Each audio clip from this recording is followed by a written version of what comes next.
We are live. Welcome back to the Roundtable, episode 44. We got some interesting movies tonight. The show keeps impressing me because there are movies that I've never heard of. I didn't think some of these existed, and people pick them up and put them on the show. A few housekeeping things to do because this is multiplex and we have things coming up. This weekend coming up, this weekend, Turmoil will be here. We have an entire event of Turmoil. Pretty great event. Check that out. That will be out on Friday. The Thursday, I believe, is also our the finals of the Triple Threat tournament. So that's awesome. Tomorrow night, we'll be live for Cody's Hot Takes, film takes, for the first episode. Basically, how I want to treat it is kind of like a late night show where you just come in and talk about movies, and it could go on to 7 different directions. But if you have a hot take, great. If you're just creating a hot take to get screen time, which for the 4 people that will be watching live, I'll just kick you off the show because I have no energy for trash talking. Next Monday, I believe, Mike. Yes, that movie will be back. The show that keeps our channel running and saves us. So it'll be on next thing. And then again, we have TV Chronicles coming out every Thursday. So check that out. Brawl will be here soon because the Turmoil is this week. The following week is Mayhem at the Multiplex 8. So we will have titles on both titles on defense happening, and then we will have our first Brawl exhibition match, so people will know what Brawl will look like. Most of the people that are in the tournament have already played some matches at this point, but the people that haven't, there it is. And we have an exhibition match. Mark and Dylan hate each other so much behind the scenes in the writers' room that they drafted teams to fight each other to the death. I think the vitriol in the writers' room is incredible. Somebody's house was threatened. I'm not even sure. Master Chief's helmet. Not just threatened. Oh, a Master Chief's helmet was burned. A lot of things happened. Wow. So tune into that match. Crazy. But we're getting a roundtable. We're talking about some movies. First back, Mark. Last time we were on, we did 2 Mel Gibson films. You chose to be nice. You were not a douchebag. Which I appreciate. I think that's fair for how you treat me most days.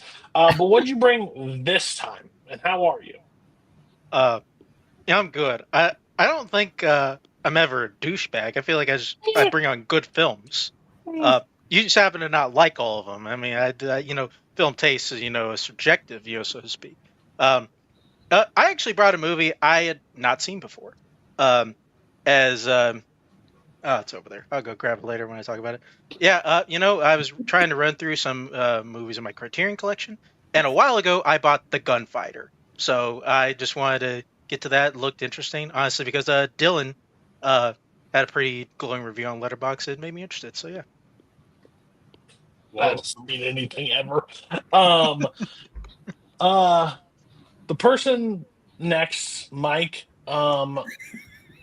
started a special rule on Roundtable that him and Nazario can't show up on the same episode for the crimes that they committed the last time they were on. So I separated them, and apparently Mike decided to be a gentle human being. So, Mike, how are you? I'm doing fucking great, okay? And I only bring on great fucking movies. We all know this by now. That's not true. I brought on the great fucking Night Mastery itself, Into the Night. Dude, I love the fuck out of it. Okay. Next up, one of my favorite people to have on, the Jacoby Bancroft. Sweet. I message him every month, basically, and be like, hey, no, I got something. But he showed up to this week. I'm really excited. What'd you bring, and how are you? I am happy to be here. Thank you for those kind words. Happy to be here with you folks. The movie that I brought is The Wages of Fear, which is the original French version-esque movie that was remade into Sorcerer. I really love Sorcerer as a movie itself. I think that movie is great, but I've never seen The Wages of Fear, and I wanted to bring that just to see how they compare, how it stands alone, how it's everything like that. So I'm excited to talk about that one and all your guys' movies. as well. Equally excited. Like it's not just I'm not just excited to talk about mine. You know. No, most people on the show are normally like, want to talk about their movies, and the rest of them fuck off. Sure. The person I'm least I'm just kidding. Bar, my buddy, my tag team partner coming up. Spoiler, it's coming up soon. You'll find out. But how are you? And what'd you bring? I'm really excited to be on. It's been a while. And considering the other show I'm on, I never thought I would have time to come on here again. So I'm happy to be here. I'm also just excited that I am somehow not the person to bring the oldest movie to the table, or even the second oldest movie to the table. I brought 1968's Uptight. Yeah, when Mark dropped the gunfighter, I got like passed out. I was like, one, I didn't know his like letterbox goes back that far, so that was shocking to me. And I brought Daniel Blake. Didn't know. I think Dylan's also covering it on Palme d'Or. I think it won something over there. That's cool. I didn't know that, but I brought it because I haven't really watched it in a long time, and I think it's a really interesting movie to discuss. First up, next, I did a terrible job this month representing this episode. So next month I want to do a better job. So August 17th, me, Mark, Nazario, Ryko, and Kaiser all on a panel. So it may be the last round together. It might be the last round table that ever existed. But the movies are Shakespeare in Love, The Silent Partner, Panic from 2000. That's why now. B.S. High, a documentary about Bishop Sankey. Bishop Sycamore? Bishop Sycamore, and Saving Private Ryan. I brought Saving Private Ryan, so I'm literally putting Shakespeare in Love versus Saving Private Ryan, and we'll have that full discussion next month on the show. I think it'll be interesting. Kaiser brought Shakespeare in Love, so and Nazario's not happy about it, so I think that's funny. But we're going to start with the first one is Daniel Blake. So basically, like we did last episode that we were on, basically break it into segments, good, bad, or maybe the horrible, if you think these. I don't think we're going to get to any movies like that tonight, so I think that's a positive. But I'm interested to see what everybody thought about Daniel Blake. The good. The good is really depressing. I labeled this as the saddest horror movie I've ever watched because it's like basically where the healthcare system just fucks over people left, right, and center, and a guy that's just down on his luck having had a heart episode and not cleared for work, but he has to jump through all these hoops to get coverage, but he wants to go back to work, but he hasn't been cleared to go back to work.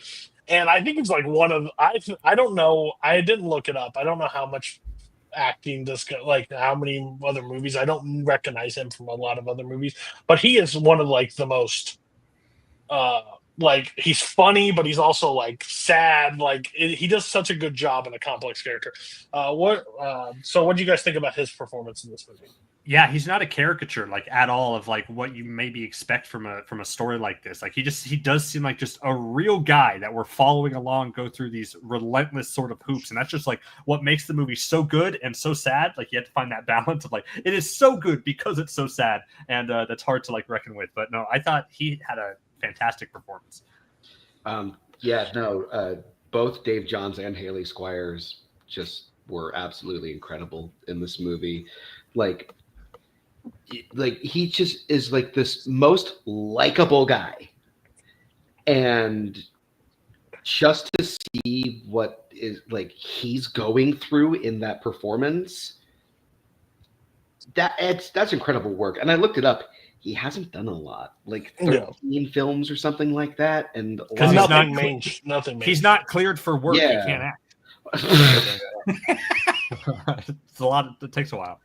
And like it's an interesting character also that he develops because it's a character that basically started working before technology boom and then having to adjust into the technology boom, Yeah. where they're all like, you have to submit this form online, and he's like, well, or like when well, who have you met with? Well, all these people. Well, did you get anything?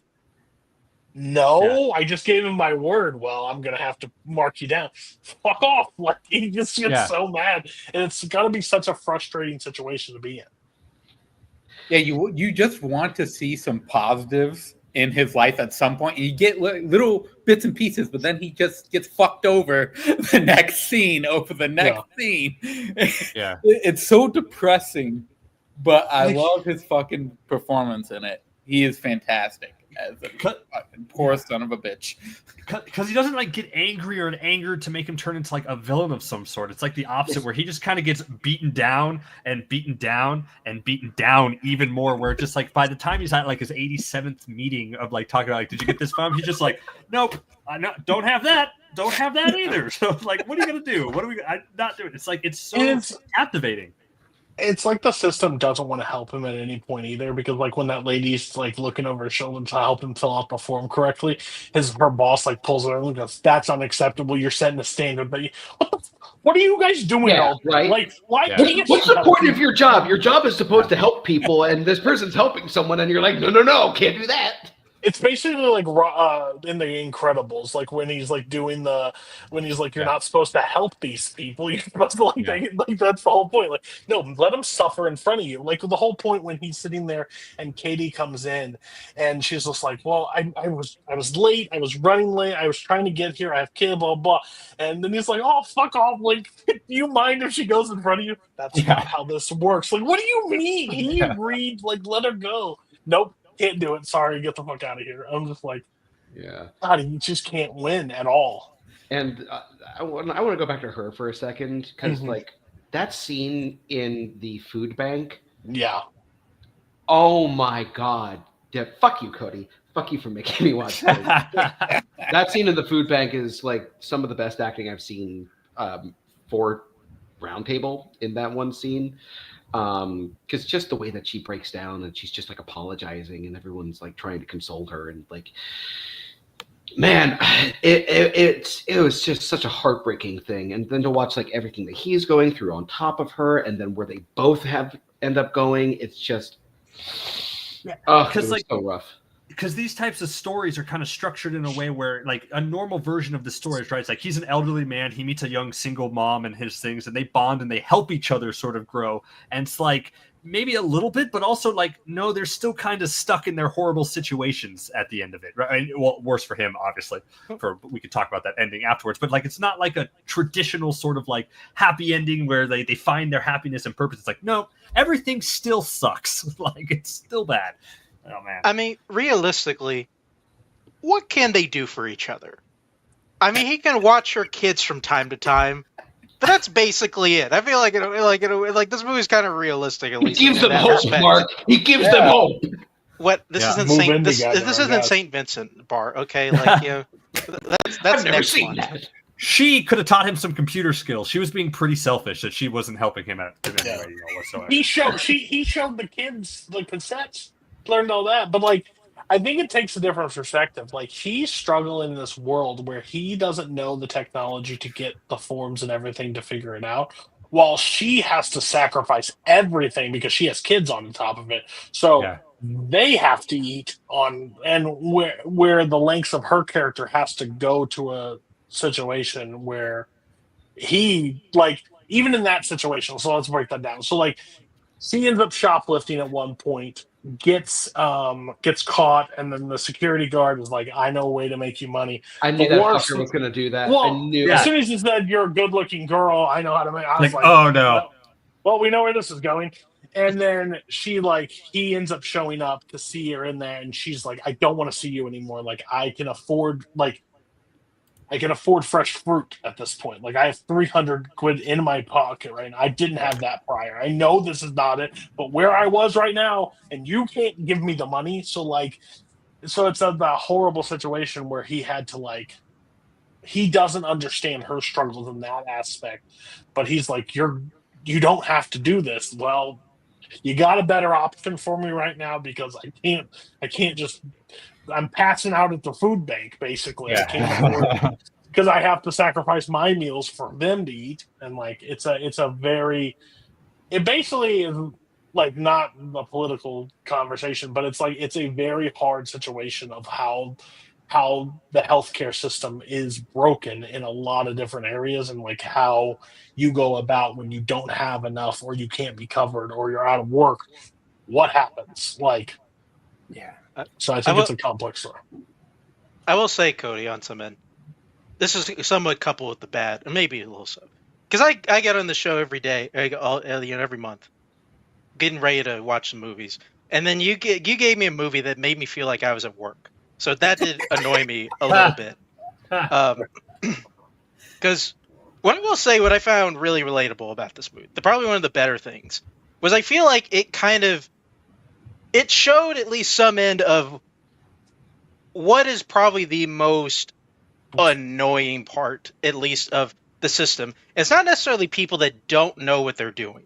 It is people that think people that think that you know what you're doing, where they know the system, they know how to work it, but they can't tell people how to work it, or at least they can't. Because nobody is able to articulate to this guy, hey, you gotta do this, you gotta do this, you gotta do this. And like he's like, all right, I'll go and do that. And he does like his own way, which I mean, I've had plenty of times when like I'm like that person that he meets with, and he's like, okay, where are your recommendations? And he hands him like, a piece of paper or whatever, and you're just, fuck is this? Like I would like, I can't do anything with this. Like this doesn't mean anything to me. Like Wow. it is weird whenever I found myself like weirdly relating to a lot of the stuff that was going on here.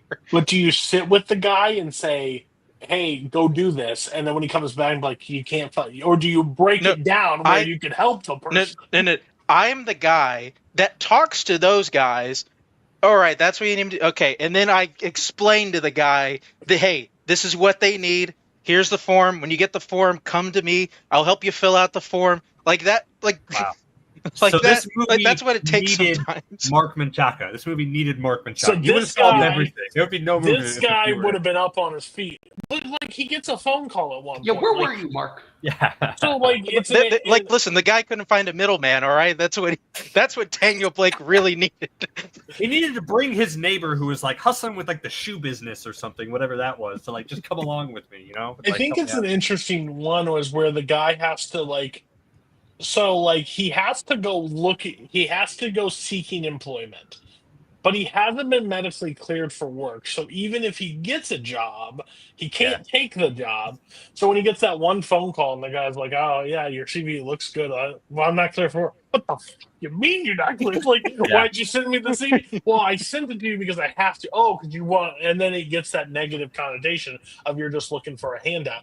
Nope, I'm just trying to eat right now, and my doctor says my ticker can't go above a certain level, so I can't work currently. Like it seems like And then guess what, buddy? That heart.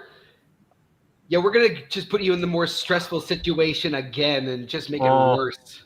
That Yeah. fucking ending. Did we spoil the end? Do we talk about the end, or Yeah. is that like an absolutely, end section? absolutely, Because like absolutely. it leads to a point of just like this movie trains you to be depressing for all of its runtime. So when it's like leading up and leading up and leading up, I don't think there was a moment where I believed things were going to go well because I just felt like they could not. And then so like I was like, what is going to happen here? Like I thought he was going to lose his case, or like his case was going to get dismissed. And then when he walked into that bathroom, I was like, oh my god, they're not going to do this, are they? And there was like, nope, that's just the worst thing that they could do. He just fucking keels over and dies. Is the worst possible, but like totally tracks, totally gives everything they need to do for this. Heartbreaking, just devastating. Thanks for this movie, for Cody. And this is the type of movie that usually you'd have the depressing fucking hour and 40 minutes. In the last 10 minutes, you get a positive moment to end the movie. And what I like about this is that it is so realistic to life where, no, fuck you. Not only did you go through all this, but now you're going to keel over in the fucking bathroom. In the moment that is probably tracking to finally be positive, life just pointed at you and went, no. Yeah. But yeah, I think that's what breaks the norm of this movie, because I think if it was normal, she would have come, like, he would have hit the lottery, or Yeah. he would have gotten more money out of the settlement, or he got a heart like anything. Yeah. No, the fact is he waited, like, how effective the movie is in that aspect is the system fucked him for so, like, in this situation where healed him over and died. Like, he couldn't recover from it, and his heart couldn't make it to the settlement of the case, and he just had to live with it. And I think that's a rough point. It's very sad. When I watched it the first time, I knew it was sad. On rewatch, really fucking sad. So sorry guys on that one. I was like, I looked at my top rated that I haven't watched in a while. I was like, I haven't watched Night Daniel Blake in a real long time. Well, let's go check it out again. Oh boy, guys. Yeah, My but it's bad. so good in that, like, it's only some of these movies are like there's a level of certain movies that are so sad that they're so good, that, right? At least to me, like, to watch. And Yeah. this is like one of those so sad and so good to watch. There's like movies that are just like depressing and sad that I don't want to watch, but this one's like compelling and like gets me angry and riled up and sad, but it's also like always stays captivating to watch from beginning to end, which is to the strength. And I just learned, I really went into this thinking like, man, hey, this Ken Loach guy really loves making sad movies. I thought this was the Manchester by the Sea guy until about 2 minutes ago. I really thought, and I realized now Kenneth Lonergan and Ken Loach are two different people. But Have you Ken, seen them in the same room, Jacoby? I guess that's, it could be the same. You can't convince me otherwise. But no, very sad, very heartbreaking, everything. Oh, We've been fairly positive. Is there some negative that we took from this movie? Mark's like, now it's my turn to show. Let me tell you why this movie fucking sucks, buddy. This movie says the insurance game is a fraud. Let me tell you why it's not. Why it's Go not. ahead, insurance salesman. Go ahead, Pro Mark. insurance company side, like Yeah. yeah. He's like, that Daniel Blake guy just didn't learn. He's He just kept coming back. I mean, I wasn't planning on it. That was just happened to be a happenstance of a look, I guess, whenever he said it. I mean, I don't know if many of us are gonna have like anything. I mean, to me a little bit. I thought it was a little bit predictable because I mean, you pointed out like him dying at the end. Like I knew that, right? Him going to the meeting, it's like, hey, this is slam dunk because he's gonna fucking keel over in the bathroom. Like I know it. He's gonna get a fucking heart attack. He's gonna die. And then then we had the her being a hooker too. Like okay, like I mean I know where that shit's going. I mean, I took one look at that girl and I This went, woman has "Lady of the Night" written over if I've ever seen it. writings on You the all are wall. playing checkers and Mark's over here playing fucking chess. I know what this Prince Funk's gonna do. Not even fucking chess, it's fucking Parcheesi or Monopoly. Oh fuck! Oh, man. You just fucking Nostradamus over here, fucking playing everything. You see her on screen, you just hook her like right away. Oh, can't afford food. Yeah, We know I know what's it. wrong. Right, guys? Start I getting will your say- world's smallest violins out. Oh, he died? Shocker. Anybody else? Whoa. I will say the hooker storyline, as Mark likes to call it there, that is actually, I actually question if that storyline is, I don't know, necessary to this whole thing, because I actually think when she turns to sex work to do it, to me that elevates this very, like, I'm not saying this doesn't happen, obviously it does, but I'm saying, like, before with just Daniel Blake's story, it's such a monotonous sort of everyday sort of struggle, and I think having a side character who's forced to turn to prostitution in order to feed her kid, to me, elevated this into something, I don't know, like a little bit more cinematic, where it felt like a movie sort of plot, as opposed to just like this one guy's or these everyday struggles of like everyday people going through. At least that was my only small thing that I would say if we're saying things we didn't like about it. The one small thing I have, and it's small, is that there were some side performances that were I didn't love. like who? Like The the fucking mailman? Who are we talking about? like one person in particular is when he like writes like his proclamation on the side of the building, that one random guy, I'm just like, I don't know what this guy is doing. The homeless guy? The homeless person is taking me out of the movie so bad. What about the kid? Do you think the kid was a bad actor? Nah, I like the kids actually. I mean, the extra that showed up on the set and yelled something, and you're like, this movie was going well, but fucking Jimmy had to speak up. Yeah, he said, you didn't sell really wanting that jacket, homeless guy on the street. Like, this whole movie is done. I think there's a way to tell. Like, I'm. The reason why I don't think this is a perfect movie by any means, but one of the biggest downsides is I'm with Jacoby on it is I think the prostitution angle, because I feel like it becomes a very forced, like, and I guarantee there are workers, like people that are down on the luck that have to resort to stuff like that. That's all I'm saying. But it seems very like movie centric. Like that's like I could see her like working at a cashier and like I'm not saying this is a better storyline, but working at a cashier, taking stuff, doing the same situation, but like maybe that's an element of like getting out of like getting in trouble at her job to keep her job, and like the boss, like he finds out the same way, similar to stuff, but it's like it feels like so shoot that he had to come there, realize, and then like basically shame her for doing it. That's the one movie element, because everything else centered around it feels very real in aspect that I'm like, this is like him dying at the end makes perfect sense to me, but her like, I got 300 quid. Whatever. I'm like, yeah, but like, did we need it? Because like it could still be like her getting a job and him still struggling in the system. Like there's still situations to tell that. Yeah, so like she could get like the type of job that she had, like but like the type of job that she's supposed to get, but that's still not enough to feed her and her child at the same time. That kind of plays into the system. So it's like she's doing everything right, but still the system's still fucking broken. Like, but yeah. I don't think it's that level, because I feel like in Daniel Blake's mind that is rock bottom, like that is as low she could possibly go.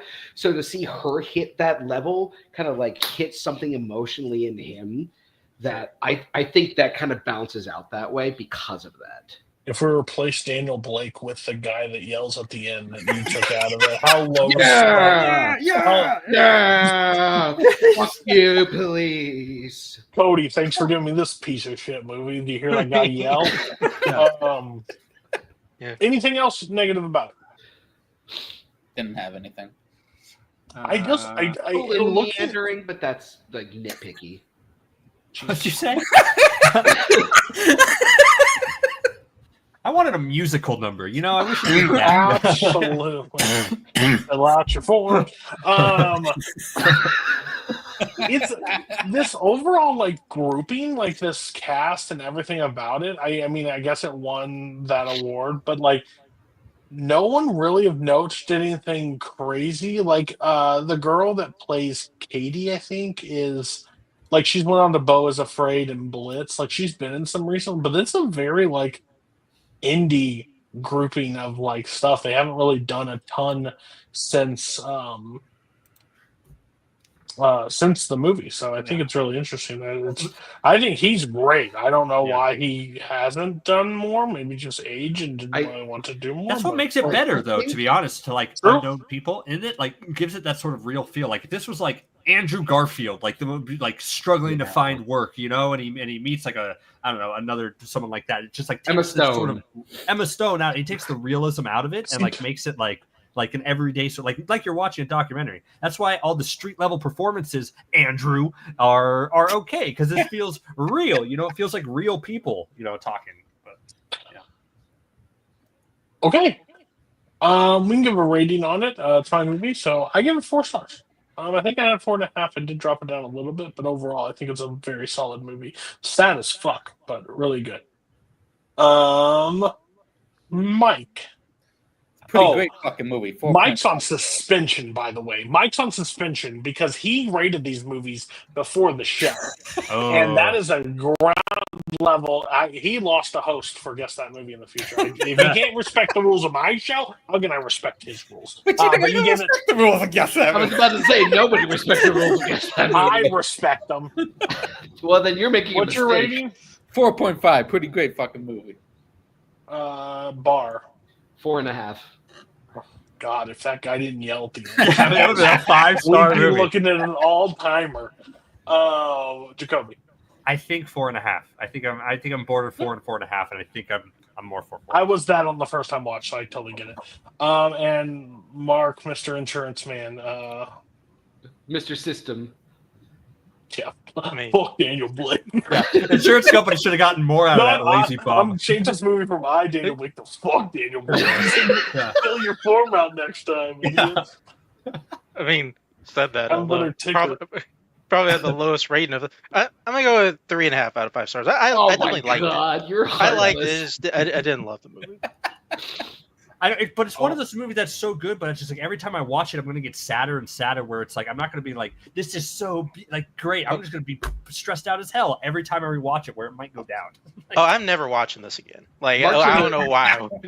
Mark's review is simply going to be, I hate Daniel Blake. Mark's going to take There all you his customers and be like, all right, we'll help you, but I need you to sit down and watch an hour, 40-minute movie on how to make sure you don't fuck up like this guy.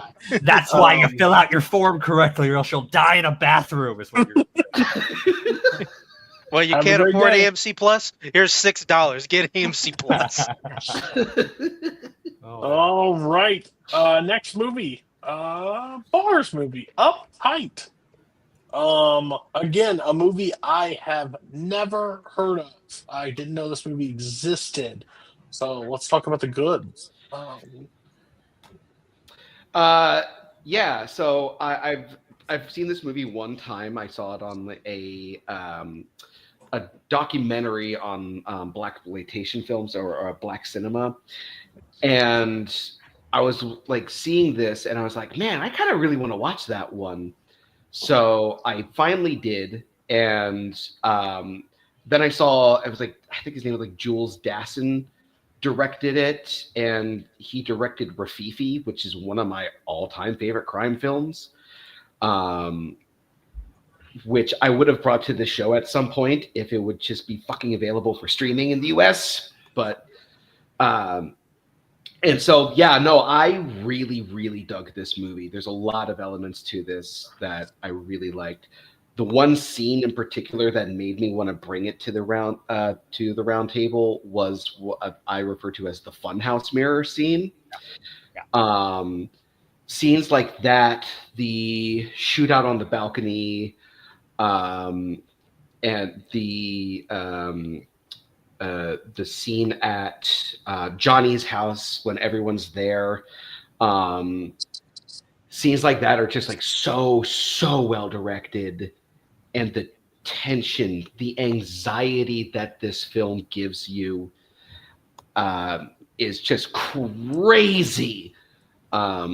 The performances, I think, are just like absolutely fantastic, and the way that they all perform these characters is just like absolutely what the script needed. Giving And- us Scott Harvey here. Sorry. Yeah. I'll We're leave it supposed to there. go past the buck, man. Sorry, That's y'all. movie. Hey, anyone want to talk about any of the stuff that I brought up?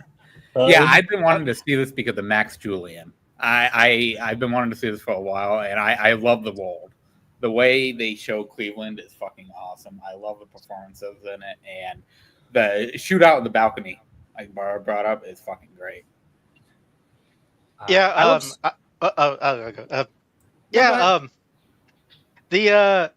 I was pleasantly surprised when I started this thing up and I saw, hey, directed by Jules Dassin, like somebody who honestly through just mainly Criterion watches have been like dabbling more, and I honestly really like him. I saw Rafifi, really liked it. I really liked The Naked City. I think that's a movie that kind of structured what we think of like kind of the procedural like crime that we have today. So I'm always really interested in kind of diving deeper into this guy's filmography, and I think what he does really well in all of his films is I think really gets kind of down like in almost like the street level element. Like he has a way of kind of giving all these characters like their own unique voices and kind of seeing from their point of view and making it all like very interesting and kind of being like a bit of the like a bit of like a trailblazer in at least in that respect and kind of doing that. And I thought it was really interesting just because they tackled at least this kind of going with kind of putting this in the backdrop of the Martin Luther King viewing because it made it much different than his last 3 movies. And it was released just months later. Yeah, that's why I love stories like this. I love stories that are like stories within a broader landscape, because I think the main story happening here is in the wake of King's assassination, like a revolutionary group like transitioning from peaceful to violence. Like that is like the main headline here of what's happening. But like this story that we're seeing, that we are viewing, is like a much smaller scale individual journey of one guy who's like, so like having that as the backdrop and following this guy's journey is amazing. And that's what I like about like, so this movie's a remake, right? Of like of a thing that happened in Dublin, like the Informer. The Informant. Yeah, so it's like juxtaposing that story against something so like, I don't know, like America Central was fascinating, and I thought was very successful. So no, I dug this a lot. Yeah, I think it's super interesting. The tension in this movie that they're able to build, I think, is super well. You brought up the Funhouse Mirror. I think that is one of the most standout scenes that I've seen in a really time. I've never seen anything else from this director, so I really didn't know much about it. And again, Mark's just blowing my mind with like just a big, just a big guy on this one. This is the Mark's a real big Copy fan. Listen, Varsity Blues and like fucking put on Naked City back to back. This man's a fucking cinephile. Yeah, I just think the overall tension and like I think what he does is like captures like what it like. Again, I won't know because I don't like, but how I would like this group would feel like after such a big twist that happened in like with King's assassination and how it all unveils like and the inner fractioning that happens like within the Cone community of like how they see it like from different perspectives of like Carry On King's like peaceful stuff or like no, this is the final straw like of it. And I think that's just an interesting way to look at the overall film. Yeah, I was really impressed by this film. Again, of hearing nothing about it. Some of the lines just like stuck with me, like to your point, when it's just like as they're debating whether, even though it's not even like the main story because we're following Tank, but like watching this group go through this stuff, saying things like, I wrote down some of these quotes that I like I don't know any revolution that doesn't include arms. I don't know of any revolution that doesn't punish its enemies.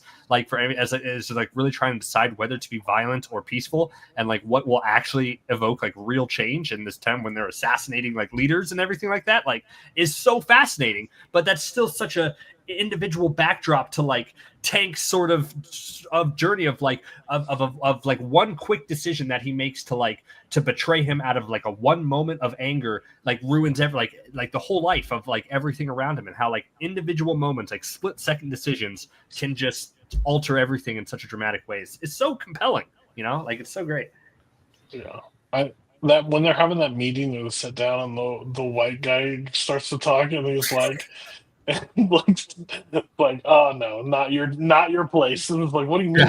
Like it was just like it's such a like interesting time to like where like your trust level would have to be like an all-time low in that situation, like overall situation about and wanting to speak on it, even if they think they're trying to help in the overall aspect. I think they do a really good job of like towing the race line. Like I think they do such a strong job in this movie. Like I've seen so many movies do battle the topic of racism and like how it all works, but I think this is one of the first movies I've seen like an inner struggle between the race. Like that's something I think is such an interesting twist on this. I think having Ruby Dee help write this script probably really helped it a lot in that regard. I don't know what the hell that means, but I probably Ruby Dee played Lori. She was an activist as well, so that makes sense. Cool. Okay, yeah, we're on there.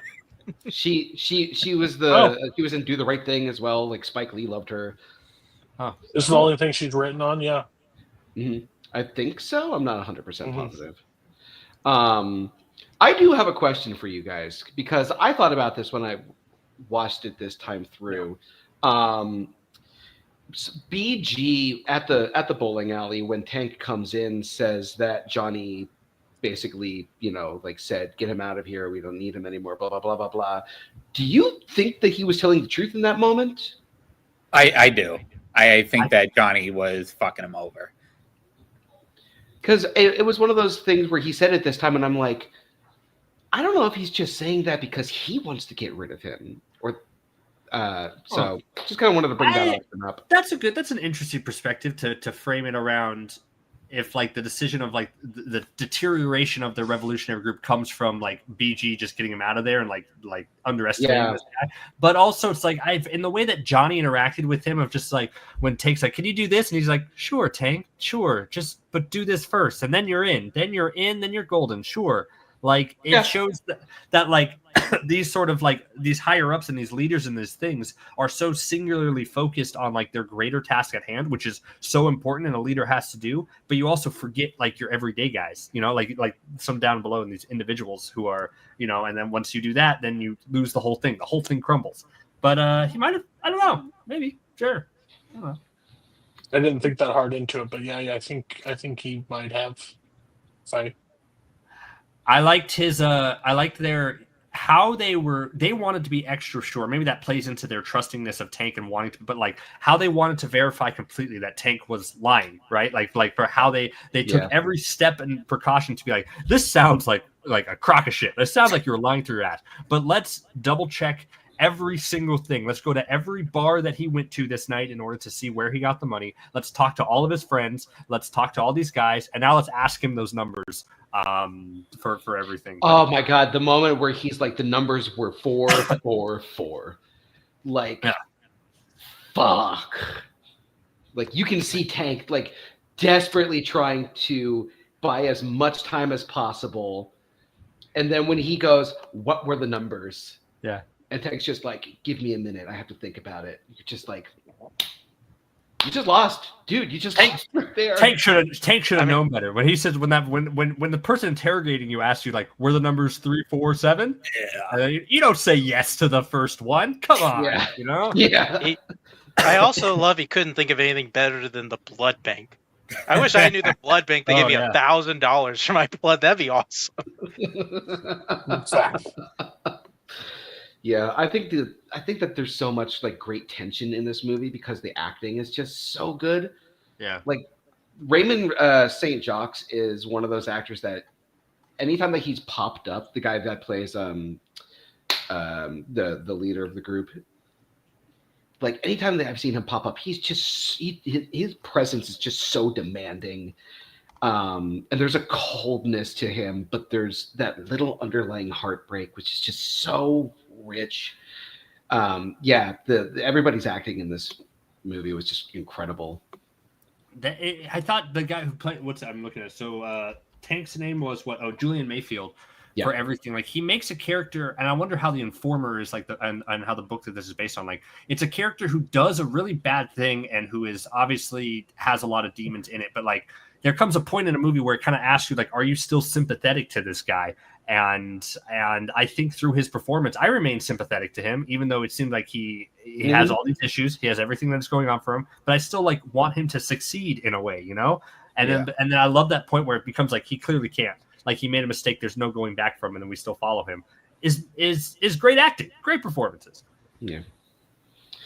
I do have one big problem with the film, unless anyone wants to say anything else. Oh, a big problem. So it's not a problem.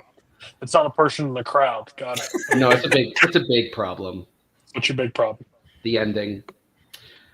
If you wanted proof positive that the score for a film is more important than you probably think it is, it's the ending of this movie. Because the score that starts playing as the two, I don't want to call them henchmen, but the two members of the group are like chasing him through the construction site at the end, and that music is playing. I'm like, this music is so out of place. It's actively detracting from the power that the ending could be. Like the Challenger score at the end of Challengers. Sure. You shut your mouth. I hate that score. What? What? That's insane. It's my hottest stuff.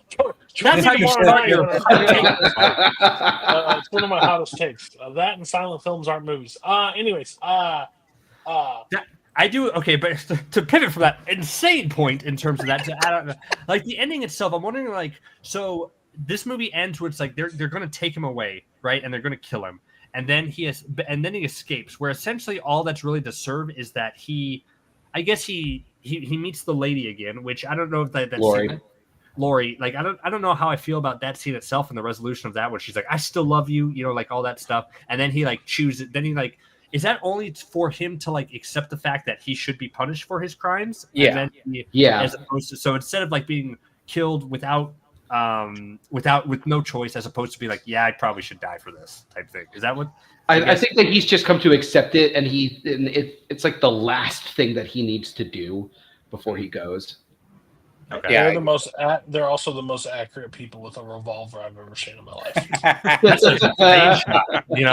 Up and pointing up, literally height and far.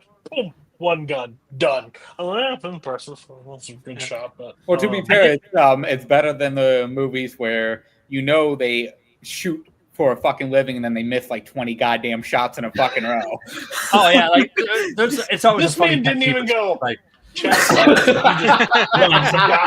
is. I was like, Jesus. Wrecking the wind. So he just stares him down too. Yeah. He just stares him down, like, buddy. Yeah, I know you can't go anywhere, but like get a little bit away. So that deep moment where the first guy like is about to shoot him and then hesitates and does. So it's not really. You're saying it's not a deeper meaning. It's the first guy saw. It's like I can't make this shot. Hear me out. I got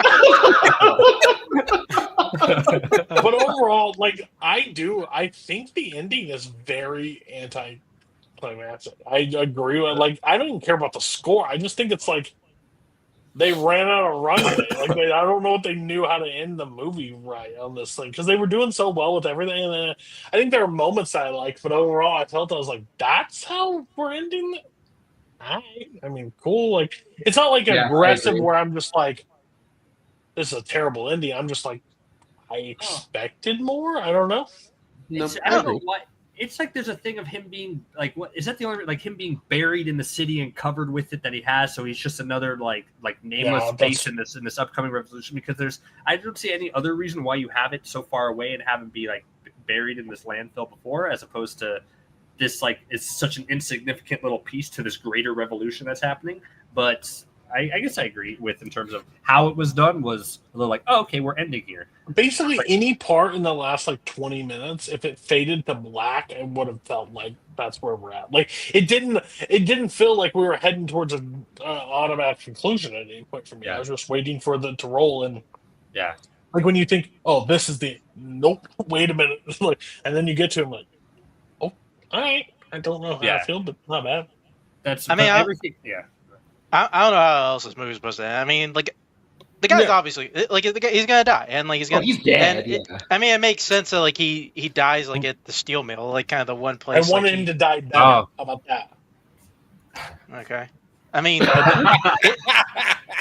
would it have been better if the state took him out? Yeah. No. I mean, I was just like if the crane, like he was just sitting in a crane, like wiped him down, like that would have been fine.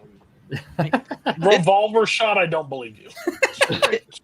In all honesty, like it feels like my gripe is gonna sound weird after the kind of the conversation we just had. Like this movie doesn't really have like an element of fun to it, and I only say that just because of like mainly because of like the Jules Dassin. How much fun you think they're having? Musical number. I'm just saying, watching up that crane, just like There's a tap dancing scene in the bowling alley.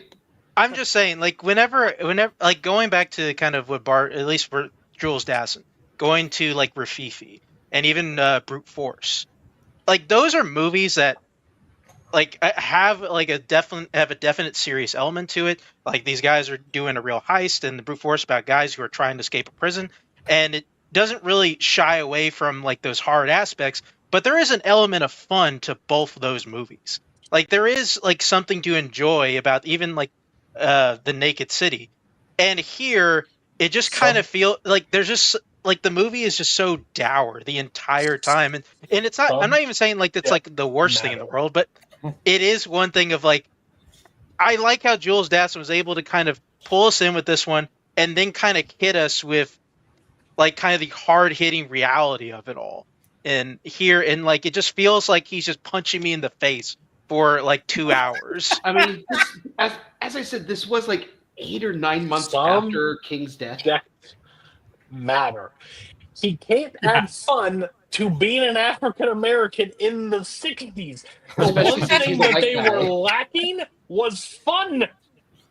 And it was miserable. I said it was going to be a weird thing, Mark, but like I just want to throw it out there.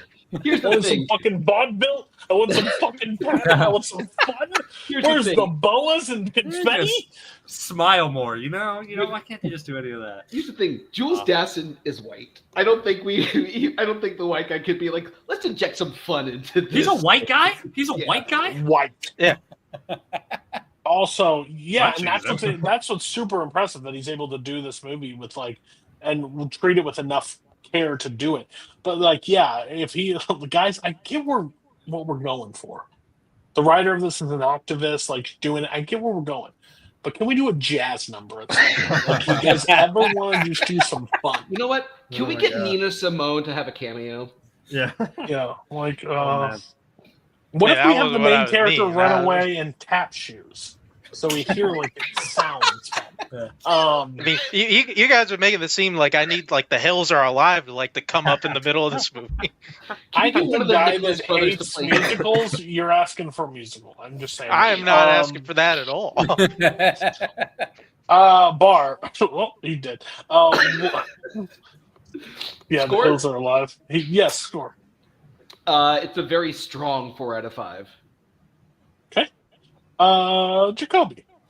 Same, 4 out of 5. Some of this movie, I think really after all the fun we just had, I do think this movie is really, really good. And that funhouse scene is probably my favorite individual scene of any movie that we're going to talk about today, because I thought that's just an incredible piece of filmmaking and metaphor and talking about phenomenal. So strong 4 out of 5.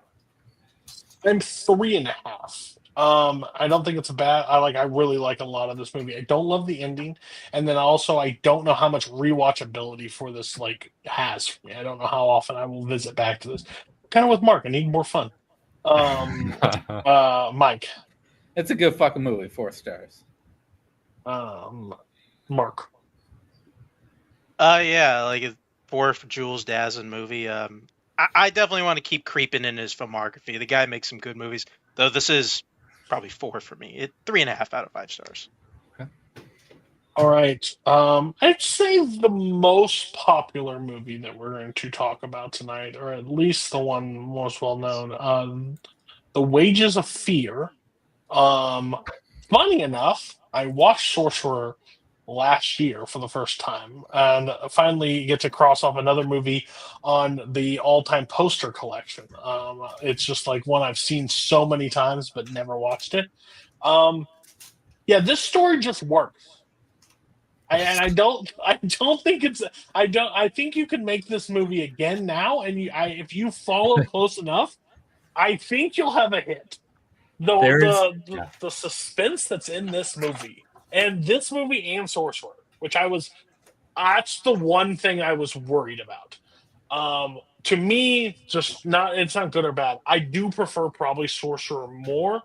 And I don't think that's a shock to anybody. But I was so scared about the lack of tension that this movie was going to do, because I thought 50s, I thought maybe a little campy, maybe a little bit too fast and loose with the overall. No, they're able to do just as well with that. Has everybody seen Sorcerer before we were watching this? Yeah. No, I've still never seen Sorcerer. Oh, wow. Perfect. So I strongly suggest watching Sorcerer after watching this, just because overall, both great films. So you're just not missing much. But let's talk about the good that actually happens in this movie. Go ahead.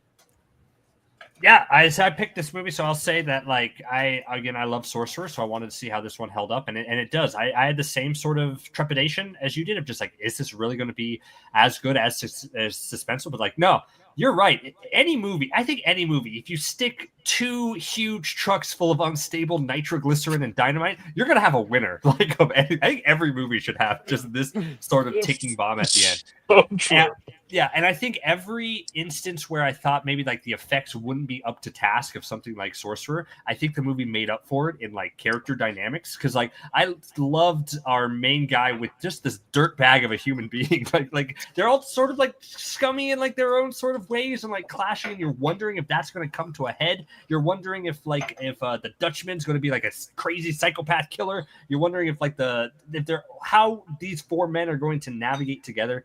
And it does it so well. So even though it's like it trades in like the forests and of stuff of like Sorcerer, like the jungle, to like wide open desert, I don't think it loses a whole lot of like of anything for it. So it maybe takes a little bit to get going, but I once it gets going, like does not stop. So I like it.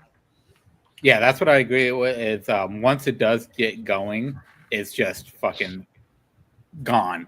From the end, and the truck explosion, the tension when they're on that washboard road, and the truck explosion. Fucking A, man, I was there for that. It was so good. The performances are great, and yeah, the main guy is just a scummy asshole. And I think that's what works different with Sorcerer. Like, again, I think foreign films are harder for me to with my attention span. It's harder for me to grasp into. So when it was slower, it lost more of my attention, which is just the side effect of it. But that's why Sorcerer picks up. But overall, like, you put explosives in the back of a truck and have them just like fucking clenching their teeth to figure out if they're gonna fucking make it by a little bump. Like, both movies have been able to make a bump feel like dropping like, 1,000 feet. Yeah. Like, if you've ever been on a roller coaster or like those drop roller coaster that just literally leap, that's the way both films are able to make that happen is crazy. They change the environment. They get the same thing. I was like, how is this bridge going to be? Because that's the main part of Sorcerer is the bridge part, and they do that similar. But like overall, like it's not. I thought I was going to leave this missing parts, and I never got that. And again, I think I honestly like. It sounds like. I think some of the character development in this movie might be better than Sorcerer. Like, I think their characters are really fleshed out if you can like stay with it and follow along. Like, because again, how are you with foreign films is basically how it's going to be. Because if you don't get lost in their conversations, but like that's just I think some of the character work is so good in this movie, and like I've heard this movie get praised for a really long time. I didn't know it was Sorcerer. To be fair, going into this, it didn't take long to figure out. Because I was like, I've seen this movie. Yeah, this seems familiar. Yeah. It was one of those pleasant surprises. Because I do my best to not like, I don't watch trailers, I don't watch stuff. Yeah. Because I want to go in as I don't want to know anything going in. And then as soon as I was like, this is Sorcerer. But this is Sorcerer's Wages of Fear. I learned that real fast. But yeah, it's super strong. It does such a good job of like even the setup of just like these guys who are in this town who have no way out. Like they can't do anything. There is nothing there. And I think this movie does this a little bit better than Sorcerer. I would say it's like our main guy, I forgot his name. Our main guy, Mario, is there in this town, and he obviously has this beautiful woman who loves him more than life itself, and yet he still can't comprehend the idea of just like, I need to get out of this fucking town. Like, I need to leave this place because I don't belong here. And like, and it shows why all these people just are stuck here and need to leave is just like explains why they're so driven just to like, this is all we got. We're going to die if we do this, but like, there's no other option. And that's just so exciting. The other thing that I enjoyed was, hearing Mario, but And then Luigi. yes, and then you hear I Luigi. knew- I I'm fucking knew- in. I'm fucking in. Oh, I never even realized that. Oh my god! I don't Wow. know. Of course, Mike. That's why we bring Mike on the show. I was going to bring it up if he didn't. My thing also, I think it's really interesting, is they may not do anything, but what it feels like from when you see these characters at the beginning, it feels like they've aged 50 years by the end of it. Like, they look so defeated and just the life sucked out of them. And however they did that is just brilliant when it looks, because you're like, this has got to be like the most intense thing to ever do. Like, I need you to travel with explosives to get there. I'll be good. No thanks. Like, stay in the fucking town. Just stay in the town. Speaking of intense, the scene where the one kid hangs himself.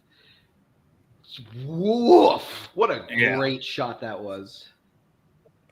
It's an insane. Of all the movies that deserve like praise and stuff, this is one that I totally get. I 100% get. I love how I was wondering how they were going to do. I won't spoil because us four have seen Sorcerer. Bar, you have not, but I'll just say that it's not really much of a spoiler. Like, don't throw me out of this. I've not seen Sorcerer. You haven't seen it? I thought you said you had. No. Oh, he doesn't talk. Oh, well then, okay, it's not that much of a spoiler. It's not really a spoiler to say that Sorcerer, it follows like the beats almost exactly the same, but some things are a little different. Yeah. So like I was wondering how they were going to, it's maybe it's spoiler, but like the second truck does blow up in the second one as well. Like that in Sorcerer as well. It's not really the way like they do that was. But that's why I was so fascinated, because they do it in, I won't say how they do it in Sorcerer if I haven't seen it, but like it happens there. And I was wondering how they're going to do it here. But I actually think the way they do it here is kind of like a little bit better. Like for like you're more with them when it happens in Sorcerer, I would say, like as opposed to it happening, like you're with these characters and all of a sudden you see it. They're like, oh, what happened to them? Like, are they like, it's a little bit better in my opinion. I was just about to bring that up because I was like, if I don't know, like again, I'll see Sorcerer at some point. Freaking Roy Scheider sounds like my bag. I'll get to it at some point, but I don't see how the way they do that truck exploding any better than this movie does. Yeah, the fact that we're seeing them drive the truck and they're kind of relaxed and everything's going okay. I love the foreshadowing, by the way, of him shaving. Like, I love that line. Because like when death comes for us, we have to be presentable. It's so good. Like that's awesome. And then we go back to the other guys, and like Joe is just filling a cigarette, and we just see it whoosh away, and we see the truck explode, and it adds in a great piece of tension because we don't know what they did. We don't know what they came across. Like we're not sure if like our guys are going to run into that here. Like this honestly is the thing that this movie is just really good at. It's so good at building tension. And like Jacoby, you mentioned something about like we're 5 seconds away from like the dynamite being split. Like we're kind of like that the entire movie. Like we're like that fuse is almost about to go if we're about an hour and a half of this movie. That's the interesting part of it is when. And I agree with Jacoby what he was saying, because I think they do it better, because it puts you into, you already are intense this entire time about said explosives, but to see it blow up and have no frame of reference why it blows up, and then you're in the truck with these guys still, and you're like, one down, one to go. Like, what are you going to do? So it does such an interesting job of just dialing it up and you don't need to know. That's the beautiful. Like you didn't. There's nothing adds to it. Yeah, it's not surprising, really, because it's like, these things are going to go up anyway. But it's also so great that like you grow to like the second truck as like they're like better. They start the movie like the Dutchman seems like he's a killer, right? Like one of his first lines when he drives, like, if any of you mess with me, I'm going to kill you, or anything like that. Like he's kind of, and like Luigi's kind of like, I don't know, scummy as well. But like then you get to see them interact, and they're problem solving. They become close friends. They actually like bond and care about each other. And then when they're gone, you're stuck with Mario and Joe, who fucking hate each other's guts. They have to keep going. You're like, what's going to happen here? Like Joe is literally like on his fourth escape attempt. And like Mario is like fuck this guy. No, Yeah. fuck. He's at the point where like, no, fuck you. You're staying with me because if I'm gonna die in this goddamn place, I'm taking you with me. This is why I should have gone with Luigi. Yeah.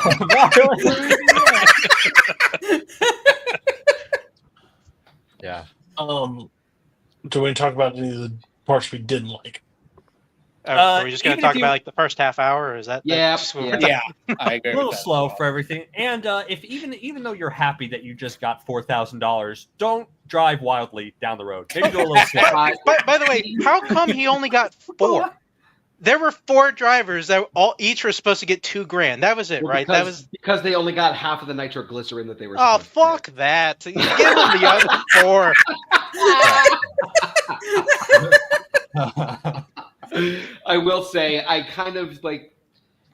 I started to see the writing on the wall of the ending. Yeah. Like the moment that everyone in the town was like, "He's coming back," I was like, yeah, "Oh no, no, no, like, he's not. he's dead!" And then he starts doing that, and I'm like, "My guy, just like stop." Yeah. So like I think because I saw the ending coming, the ending didn't hit me as much as I think it wanted to. And yeah, the first half hour it drags. Yeah. It's different. Like that's why I will say, like, there's moments this movie does better, and there's moments that Sorcerer does better. I do think the ending of Sorcerer is better as like a. And Sorcerer is a much better movie of representing, like, they're in hell. This is a hell metaphor, like everything that they're in, and so that's kind of how it all goes. Everything goes a little bit differently in the ending too. I won't say what that, but like it's different. But I think I like that better than how they had to resolve it here. But maybe it's fitting that he dies here in a truck and goes over because he didn't want to die. That's what I kind of thought No. first. Do you want a chauffeur back? Like, and he's like, no, and like, I'll drive. It's like, you know, and he doesn't like go over the edge. He's like- too happy. He needed Joe to keep him into perspective. Like, hey, stop swerving the goddamn vehicle like a fucking crazy man. Maybe he did. Maybe that's why they did need to. I love that juxtaposition when he's just like, you drive, and like the passenger's the one who takes all the fear that you sort of have. It's sort of like, and that's why you need 2. And he kind of reiterated that at the end. But like, maybe you need 2. So yeah, I'd say the first half hour and then the ending were the only. Everything in the trucks, amazing. Yeah. Yeah, that's my only downside is the beginning is hard to get attached to, and I think Sorcerer just creates that hell metaphor just way better. It feels so helpless. Like it does. This one you see some light in this. In Sorcerer you see fucking hell. Like it's brutal. It's pitch black and nothing looks good. They're all dead. So I think Cody, if you had to go on, if you had to pick someone on the multiplex team to drive with you on a nitroglycerin truck across the desert, who would you trust? Who would you trust most of going Jesus with? Christ. Mark. You would say Mark would. Yeah, Yeah. I knew you would say Mark. Mark. I hate Mark, but I think we both get to the destination. I think we both be able to keep each other. And then Mike and Nazario are Now Mike losing. Azario are in the other truck. They explode immediately. They don't even. Oh yeah, go we're going off the fucking truck right away. Let's go. Me and Mark see them go, and we park the car and hop out and be like, We're gonna wait. You just hear you just hear like the middle of Ninja Rap just cut off. yeah. Me and Mark, I think, but you guys go up, and me and Mark just park the car and be like, all Good luck. right, it's not worth it. It's not worth it. We're good. We're good. Okay. Jacoby, star rating. 4.5 stars. I think, to me, Sorcerer is a movie that I think I gave 5 stars. I very, very rarely give a movie 5 stars like the first time I watch it, and I think I gave Sorcerer that. And this one could very well be 5 stars if I watch it again, like once I have it. So I'm going to go 4.5. Me and Jacoby's logic there. 4.5 is Sorcerer. I consider this just not. I don't think it's a step down. I just think the beginning is so hard to get into for me, and it's a 4-star. I think it's solid. I think it's absolutely solid film. Bar 4 stars. Okay, Mark.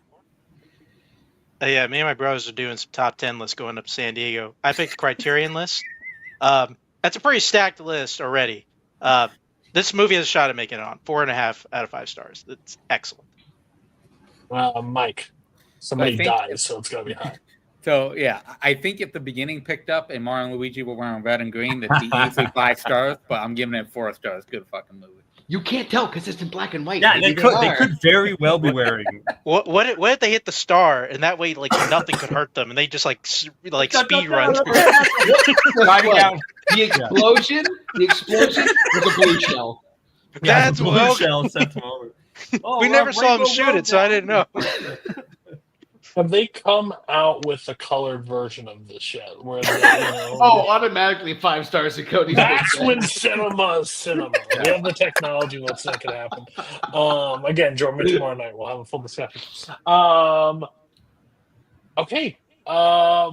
Speaking of Criterion, apparently, the Gunfighter. This is not a good or a bad. There. Is Gregory Peck just hard to believe as a Western guy for me? What? What the fuck? No. No. I just don't get it. I just No. didn't. I fucking felt great. like. Are you being- are you being serious right now? Pause, Get him! Pause. I'm not saying he's bad in this movie. He just doesn't. He looks out of place for me. That mustache is ridiculous. He's like the most. Well, he is the most like good-looking man ever to live. So That's what I'm saying. I don't look at Gregory Peck as the old gritty Western guy. It feels like he was just like. That's just what am I saying? That's what's so. I think fucked you up. I disagree because the other movie. What's that other one? Like Old Country or New? What's Big the Country. one? Big Country, where he's like a New York. He's like a town, a city folk coming in to be a cowboy, and he has to learn how to do that. He does that so well, and I was thinking like, there's no way I'll believe him as a cowboy in this, but I did. I thought he was a stone cold killer. I believe him. You know. I got a quick question. Do you believe Jimmy Stewart in westerns? Hell no. Oh. Okay, at least we're being consistent. All right, just add. So Gregory Peck. I have not seen Gregory Peck in a ton of westerns. If that's my note. So when I see him in a western, like in a You obviously like haven't this seen a ton kind of of westerns. how many westerns? His main movies? Roman Holiday, Cape Fear, Omen, To Kill a Mockingbird, Spellbound, all not. Absolutely You can't tell westerns. me I don't watch enough films. The Omen as a Western. Spellbound, the most fuck out of that. Western movie he's ever done. He's in a few. This was his first western too. He's in at least 5 of them, and this was his first one. Hey, so I'm fuck you all. I'm just saying the fact he doesn't feel like the Western guy. He feels out of place in a Western. If he's more and more Westerns, I'll check them all out. I'm just saying it for the fact. That didn't mean his performance wasn't good. I'm just saying that. It's a weird it's a weird casting for me. That's all I was saying. Fuck all of y'all. Gregory Peck is a badass. You know, hard to believe. I just don't believe it. Come on. I mean, it is kind of hard to believe. what? He's great. Atticus Finch? No. Yeah, exactly. Not badass. What are we talking about? Atticus Finch is the most badass person in film history, let's be honest. You're an If he pulled a gun in the courtroom, I wish he did that. You know? Alright. Fine. I thought this was a safe space. Clearly, it wasn't. Positives on the Gunfighter. It's short. That's a plus. Yeah. Yeah, Any I would movie say, 90 like, minutes or less that's good is a top notch. You have a gold star heading in the right direction. I will say I didn't think they made a ton of westerns like this. I feel, or at the very least, like that is like not really giving like a hero complex to the gunman here. Like I honestly thought that was. I mean, at least I don't know. I don't have a huge frame of westerns, to be completely honest. I just I mean, I tell you, I bought it because Dylan said he liked it. I was being pretty serious. Like, I was pleasantly surprised when, you know, it's mainly about Gregory Peck's character just kind of loathing his entire existence. Yeah. And just kind of continually running into shit. And I like how just anti like hero worship this movie is, and how like it's also kind of continually asking yourself, is like a fucking Ringo, is Ringo a good guy? Yeah. That's what I love. I love stories like, because like, as you said, like the big thing, like the big hero where he becomes this notorious person has like already happened. So we're watching a movie where like set in the aftermath of like the biggest thing that happened in his life. And what I really love about this movie is that it's essentially like a one, it's sure a lot kind of happens, right? But it's like a one room sort of thing where he is like stuck in this bar, and then forces upon forces upon forces through no really act of his own besides his past actions are like accumulating against him, from like the young kids who want a shot at him to like the town that wants him gone to like the sniper in the roof. Like things are accumulating outside and like are all going to come in. It's great. It's only a matter of hours too. It's like over like 5 hours. Yeah. I also love the fact that they never answer the question of like what happened to that guy's kid, because all we know is that Ringo says it wasn't me, and they like never explained that. And I thought that was just like the right move, because I thought for sure there was a twist coming where like the sheriff was the one who shot the kid, or like the hot shot at the barber shop was the one who shot the kid, and they just go, no, it's a mystery. We just have to take Johnny on his word that he's not the one who did it. All the storylines do stay separate from each other, where it's like that guy's kid, like the town wanting him gone, the sheriff who was his former partner, like who has been reformed and is now lawman. Like they don't collide all together, and that's what I think makes this movie really excellent. I mean, I liked it a lot. Just one side note that Gregory Peck not known for westerns, so fuck all of you. Thank you so much. Secondly, only 5. Fuck, that's not a film. That's not a career. No, but I 100% agree with how this, like, his reputation in this town and how to like move on from it is not accepted by. But I also love where like they know how dangerous of a guy this guy is. And where the kid's like gonna take and it gets called in. He's like, I'm gonna put you in jail or you're gonna leave. Like, you don't have a choice, because you're not gonna walk away from this situation. We know who he is. But like how news travels fast, he's kind of like boogeyman kind of esque, like where he like the more that people talk about him, the more like the fear that he the brings legend with is him. more interesting than the actual truth. Right. Yeah, and it creates it's like if like John Wick doesn't do this, but it's like John Wick, but like if everywhere John Wick somebody wanted to fight him. John Wick movies are like everyone fears him, but now like instead of like if they jumped and said everywhere this guy goes, somebody wants to challenge him. Someone doesn't think he's the best. Someone doesn't, and he just wants to be done with it. And he can't be. He wants to live, obviously, but everywhere he goes, he's confronted by his past actions, which leads into like I just think that ending is phenomenal of how they tied things up and how they did everything. Like it could have been a very simple ending, but the way that sort of like happened and like the curse that was put on and passed over to the next is so good. Like that's what makes I thought that it stepped up the movie. Jacoby literally brought that up. What I was wanting to bring. Oh, sorry. Go ahead. You say it. I didn't say anything. I think it also adds to the thing. Is like, is Ringo a good guy? If he was a good guy, he probably wouldn't have done that to him. He like, because he did set that guy up. Okay, now you're the guy. Like Jimmy? Yeah. Now you're the guy who killed Jimmy Ringo. All right, congratulations. Now everybody's gonna try to go after you because like you're the guy who did it. And I love at least how the sheriff is like, okay, you can go die somewhere else because somebody's gonna do you exactly like you did him. They're gonna yell at town. They're gonna yell out your name and shoot you in the back, and it'll probably happen in 6 months. I love that he hates his notoriety, and the only thing he truly wants is he wants his fucking family back. Yeah, that's what he really fucking wants. That's all he wants. He doesn't give a shit about what's happening. All he's trying to do is find a way to get his wife to forgive him and actually have a relationship with his son.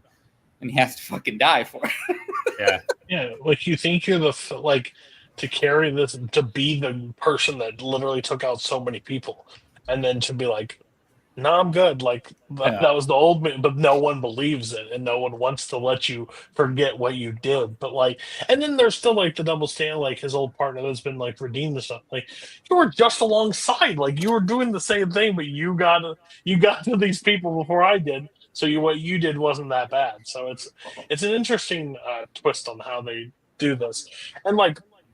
I think I saw Jeremy Potter's review is like people think they don't like westerns, but like this is like the quintessential like no damsels in distress, no shootout, like no big, like this is just a true like like breakdown of like. Yeah. I think they do such an interesting job with how they portray the Western genre in this movie. It's really well done. I would genuinely love to see a stage version of this. Mm. I think that would translate so well to the stage, just because of how simple the story is. Nerd. And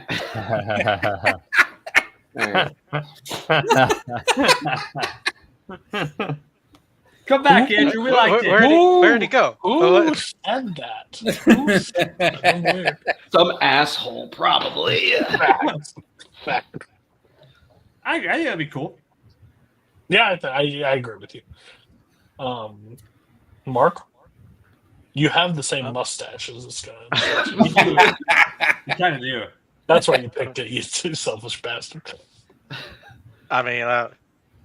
Like, I don't have a ton more to add. Or than I really like the movie, and I was really scared, honestly, where this conversation was going to go. He was like, "So, do you think Gregory Peck is good in westerns?" Like, I feel like Addison with revolvers and a mustache. That's all I saw. I was like, wait a minute, this doesn't fit in my brain.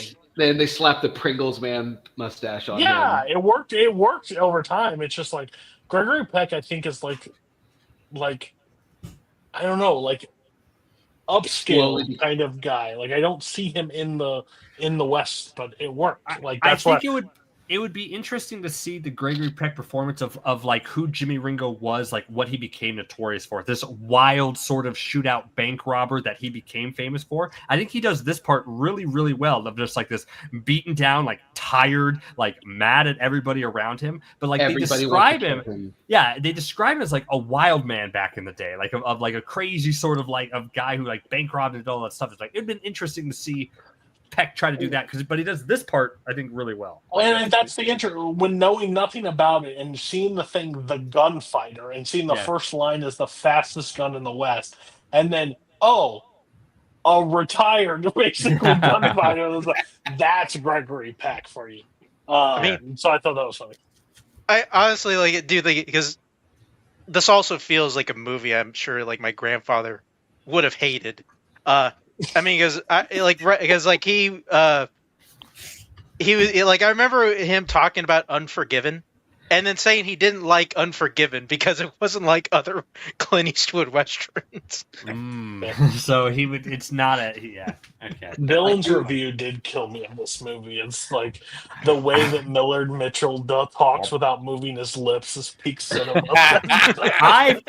It was so good. I fucking read that before I watched it, and then that's all I could see while I was like, damn it, he's right. I'm glad right. I didn't see it before, but that man's lips do not break at any point, but he says full lines. It's so good. Crazy. I do also want to say I love the little bit of humor with like the women of the town. And like that kind of joke usually falls really flat for me, where like they think they're talking to somebody about someone else, but it turns out to be the person that they're talking about, and then they go, whoa! But it worked really effectively in this one. Do you guys like westerns in general? Like, so Cody, you really don't like overall. I was wondering if you guys really like westerns. Yeah, like you hate westerns. Hater. Yeah, no, but if you like westerns, like how does this compare to other westerns for you? I like westerns. I feel like they're hard to like. So we live in a community that doesn't do well with westerns. So to get good recommendation for good westerns instead of just old westerns, because if you look up westerns, you just see like the main ones, the big ones. Sure, Rio Bravo, Stagecoach, like the Man Who Shot Liberty Valance. Like you see these names, and yes, those ones rise. But then when you just look for westerns, it's just people in cowboy hats, and you don't really know whether you're getting into something that's going to be good or something that's not going to fit. Because I think the people that like westerns like westerns. I don't think there's anything like, I believe that every one of us probably came from a parent or a grandparent that sat there and watched fucking Bonanza and everything else. Like, I remember seeing a bunch of horseback and like cowboys and Indians all the time. Like I remember seeing that, but like I don't know if they're just watching fucking blank TV shows, like, or blank TV movies, because I don't know. I don't think they rise to popularity enough where in this day and age where somebody can give me a good recommendation for a Western that's not already a well-known one. I This mean, is- I'll this just is say my it real kind of quick. Western. Sorry. This is my kind of Western where they dive more into like the lore of the West instead of just being like pew pew pew. Like, Yeah. this is more the kind of Western that I prefer. Yeah, I would say really quick, and possibly sound like an asshole who watches every comic book movie. Like, to me, most westerns are basically the same movie. I mean, I'm sorry, but they are, and most of them are, at least to me. I mean, I remember like 2 years back, when me and Jake played, Bring Out Your Dead, and Jeremy gave us the John Wayne westerns. I gotta be honest, I felt like I watched 8 of the same movie, like back to back to back. It's like it, but generally, like kind of like Bar was saying, I do kind of like stuff like this where it's something that is intentionally pushing back on the general Western tropes, and it's trying to like kind of view more into the humanity of the main person that we're following. I guess I would say, like, I do, like, when I'm looking at Westerns, like, off the top of my head, that I, like, there are so many out there that I really do enjoy. Like, I think The Treasure of the Sierra Madre, The Man Who Shot Liberty Valance, even modern ones like Hell or High Water, if you want to argue that. But, like, The Good and the Bad and the Ugly, I think some, like, if you put that on for most people, would find that boring. I don't know if, like, the underlying ones, like, I didn't really like Shane that much. Like, I like Shane. I'm not a big Unforgiven fan. The Wild Bunch is really That's good, but good. like, I don't know where they fall into like mainstream or not. But I would be super interested to find like, I want to get more into it because I agree with you. I think in the 50s, if you look in the 50s, I bet they just ran those motherfuckers out every like 3 months. Oh yeah, no, Like, it was they it was were like the- a modern comic book movie where westerns were fucking everywhere back. It was. then. I took a whole class about this. It's fascinating that westerns came up because it was post World War II. So these men and soldiers who went off to war and had to come back and be sort of like, hey, these domesticated at home sort of people really gravitated towards stories of like lawlessness and Wild West to be out there because after they switched over from that, like that's why it became such a defining genre, like in the 50s itself, because of all the men being like, oh, this is I don't know what to do with all my wartime stuff. Like it's pretty crazy. oh, but yeah. So I bet there's more bad than good out there. Yeah. And they probably just recycled them. Like every comic book movie's like got a wormhole of something at this point. Yeah. Like they're running out of ideas. So like maybe that's where we're at. But like I think there are good ones. I just don't know. I think also a problem with a lot of westerns is runtime. A lot of westerns seem to run very high in the runtime, and like, how much do I have to see with Ma and Paul and making stew by the fire before fucking a rival person shows up and starts shooting? Like that's what I want. But like, I don't know. Modern ones, I think I honestly wish they would more mass produce, like not mass, but I want to see more. It's hard. They're expensive to make, and they just don't make like. Right. They can't. I hear the just to get horses on set is like, might as well mortgage you're putting you're not going to make the return that you are just to get horses. Like Wait, is that why they like killed the horses at the beginning of Bone Tomahawk because they can only afford like half the time? Yeah. Like Game of Thrones like has a whole like thing about like how much it was just to bring the horses on for like the sets. Like it was insane. That's why they had to like do like the CGI insurance must have been like absolutely unless you're Heaven's Gate, which I still want to watch Heaven's Gate. I haven't ever seen it, but that's a movie I want to see because they like murder real horses and stuff. It's the longest like clusterfuck of a movie that's ever existed, but I really want to check it out just for that. I might bring it on Roundtable.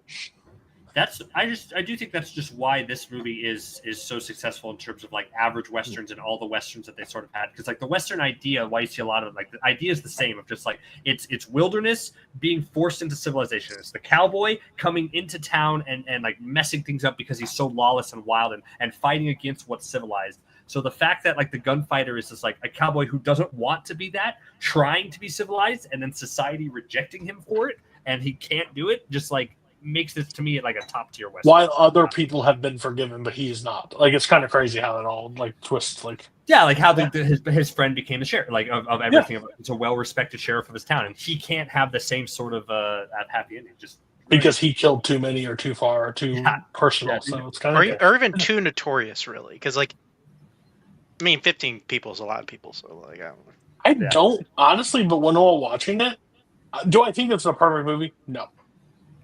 Did I have any like real critiques from this movie? No.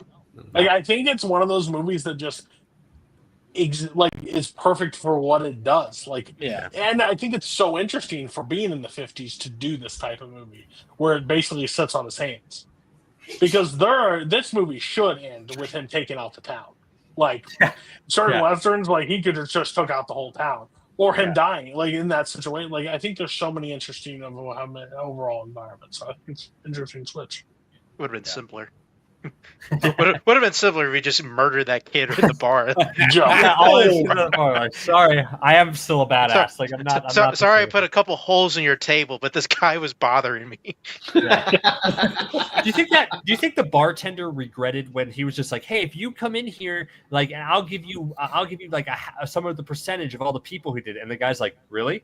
And the bartender's like, "Yeah, sure, no problem." He's like, "Okay, I want this much, and I'll come back next week and I'll get it." You think the bartender's like, shit, like that's just a friendly offer. Like, I didn't really mean for you. I do love that beginning where he's like, do they normally get a drink around here? Oh, my bad. Like, he just kept talking to the guy. But if you guys have bad things, go for it. I just didn't have anything. Not really. No. Again, I thought I was going to hate the ending because I thought he was going to die, and I thought this guy, and I thought the lame ass punk weasel was going to kill him. And when he did, I'm like, this is a bummer. But then when it turns into like I keep him alive long enough to be like, everybody knows you killed me, and now you're me. Yeah. Good luck with life. Just like, I thought it's like a pretty perfect ending. I love when a movie's like, when I think it's going to be one thing and not as good, and then it exceeds those expectations. So that's what I like. So, good lord. Okay. Oh my god, I can't think of anything that I don't like.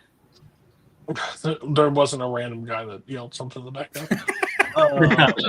The gunfighter's here. The gunfighter. Do you remember when you took a half star off The Godfather because you fell asleep while watching it? That is not what happened. Great times. Mark, you brought it, so what's your rating? Yeah. Again, right here. A great movie. I'm really glad I bought it. Usually Dylan will say it in half. My review. Well, the DVD is still in the DVD player, so we're good there. I'll just break the box. So joke's on you there. Dylan always says I don't like movies that he likes or that he brings. I'll give this 4 stars. I guess it doesn't really count because he didn't bring it, but I'll still attribute that to him. Mike. Good fucking movie. 4 stars. Nazar. Wow. You guys are in such lockstep. I can't say Mike without Nazario. Jacoby. 4 stars. I think 4 stars. Bar.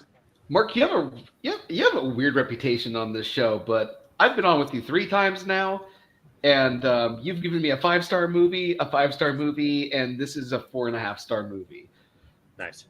What were the 2 5s? Pan's Labyrinth, Paddington 2. Nice. There we go. Wish I could be that lucky. 4 stars. I get. You saw both of those movies. They're really good. I get Spring and Paddington. And Space Invaders. All right, last movie of the night. The movie that I was blown away by, to be honest with you. Like, I don't think it's like the greatest film ever. It's a movie I had no expectations going into. I literally sent Mike a list and said, hey, because we share a Plex server.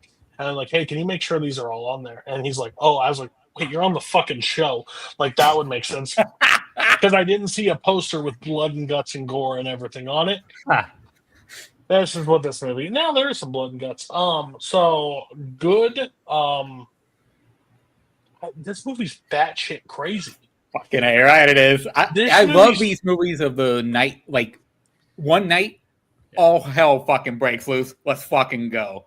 And there's no better person in the 80s to basically all hell to break loose on and than Jeff Goldblum. Yep. The man Bloom. that's not fit for this environment, that his wife's cheating on him, and he's like, I'm just going to go out for the night because I can't sleep. And then fucking Michelle Pfeiffer comes popping onto the and we're off to the races.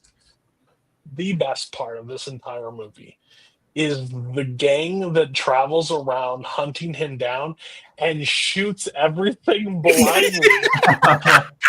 When that dog first barks at Michelle Pfeiffer and Jeff Goldblum, and then it opens again, and they just unload on the dog, wild. And then they do it to the parrot. And like, you see these guys running around the beach trying to kill this woman, and they're taking things out of their pocket and putting it down. And the guy's like, "Oh, we should call the cops." I was like, even this woman's running for her life. It is batshit. It is wild. But I was just like, turn off my brain and just have a fucking great time. Like, it's crazy how it worked. I want to bring up the cast list for this. So one of the agents is John Landis. Then you got which Dan was, I was Aykroyd. like, okay. You got Dan Aykroyd. You got David Bowie. You got Clu Gulager. You got Jack Arnold. You got Rick Baker, David Cronenberg, Jonathan Demme, Carl Gottlieb, Amy Heckerling, Jim Henson, Lawrence Kasdan. This movie's fucking nuts with the fucking cameos in this, and they all fucking work so well. John Landis as one of the fucking agents, fucking hilarious. When he gets the fucking bloody nose halfway through, and he's trying to hold on to the thing while they're going through the parking structure, and all he's trying to do is clean off the blood, and they keep running into shit. It's fucking wild. So fucking hilarious. When Jim Henson popped up, I was like, is that Jim Henson? What the fuck is he doing here? David Bowie, like, also is like a evil Yeah, guy. Yes. I've- Oh, yeah. David Bowie Does is so cool. such a in this good movie. job with it. Like, Yeah. overall, I there's so wanted many more.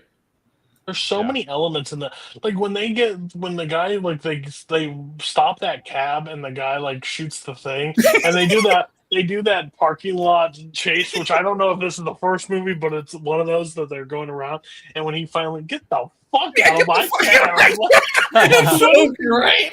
I was like, why would he just drive them? But he knows he has to get away, and then once he gets it clear, get the fuck out of my cab.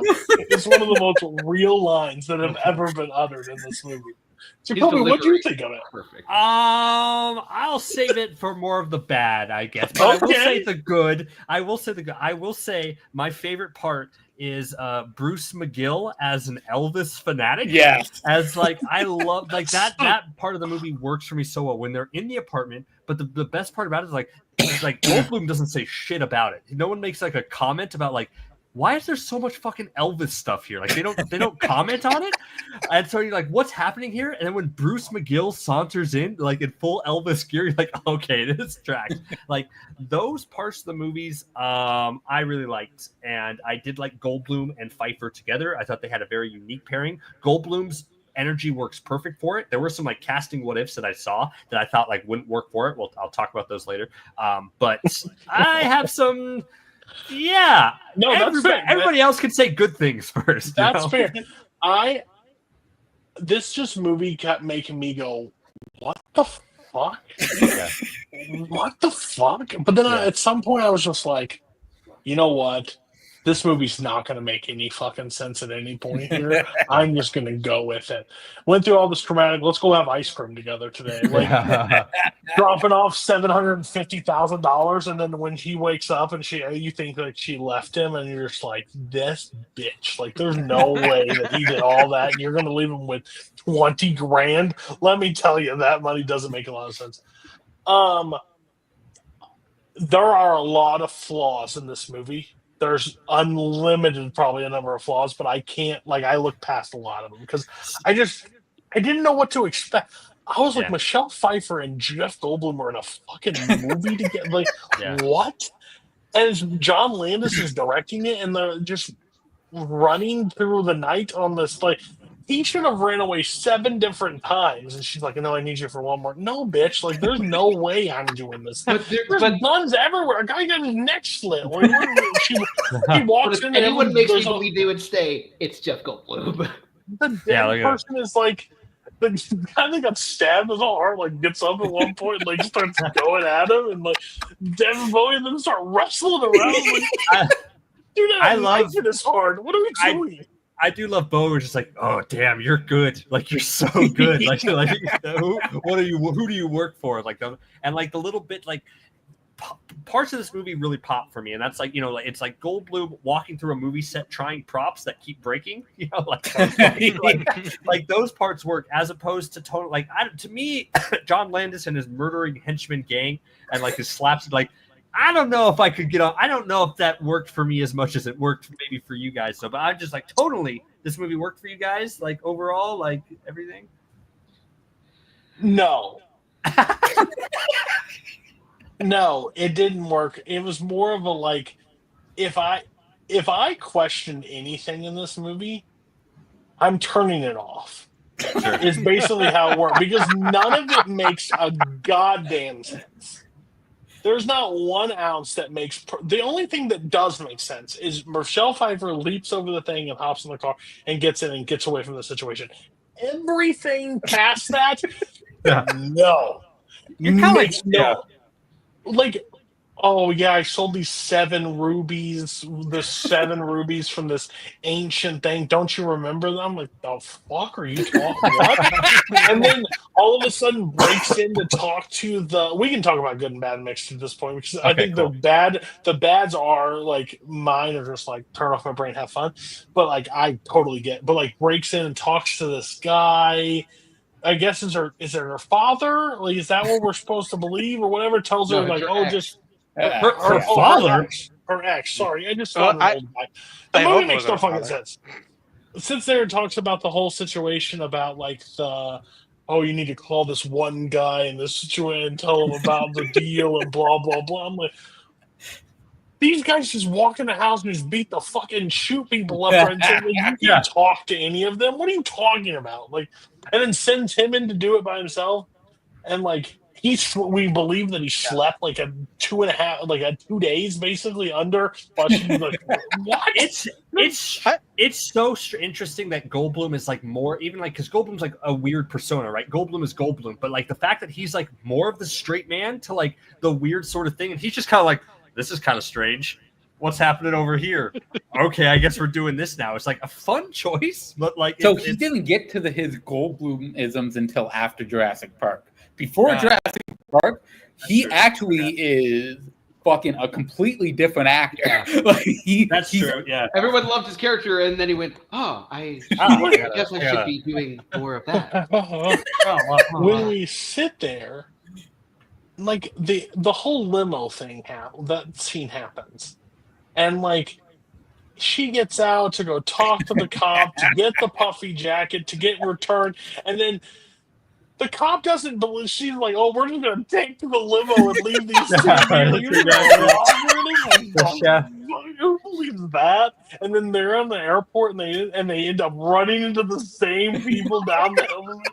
Yeah. And then he asks the question, "Why is my wife cheating on me?" And the guy turns the gun and fires it into his own face. He's like, "I don't want to listen to this anymore. I don't care, bro. Tell somebody, go hire a therapist. I'm leaving." I don't know. The airport scene was like my biggest problem because like. No, here's the thing. It was good up until then. It was enjoyable. Here's the thing. Did you see that? Yeah, did you see that? Mark was in the chair. Mark was in the chair. I just saw it out of nowhere. I need to check the YouTube back on that one. He just did a vanishing act. Mark, you're not in the. Well, I cammed off. Did they cam me back on? What the fuck is this shit? They cammed you back on. That was the new crazy. like I pay for the StreamYard now. We gotta get this shit fixed. I mean, I gotta be able to do the lurk mode here. Okay, I'm not for this at all. Mark, are you there? Can you hear us? Yeah. All right. So tell me why this. What were you saying, Mark? Why is your worst part? So like, there are some like really great editing in this movie, and like the scene where like you meet Shaheen for the first time as he's getting walked to the door and like. But the editing in the airport scene, up until the scene you're talking about, because that part I loved.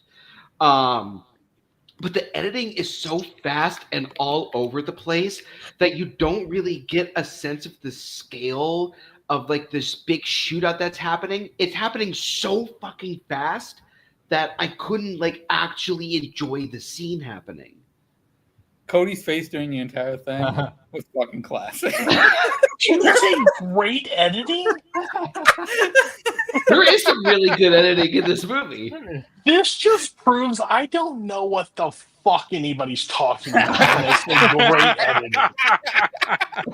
This is a proven fact. Like Score and everybody's like, "Oh, did you hear that? It was so good," or "This scene was cut so well." What the fuck are you talking? I thought the editor was on drugs the entire time. I thought he was just mixing and matching shit whenever he was in the back. So this is great editing up until that point. I took a bad hit of shrooms or something. I was like, but this like, guy here's the is thing. horrible. This guy had to edit The Sopranos, is what I realized. He cuts more like that than I've ever seen.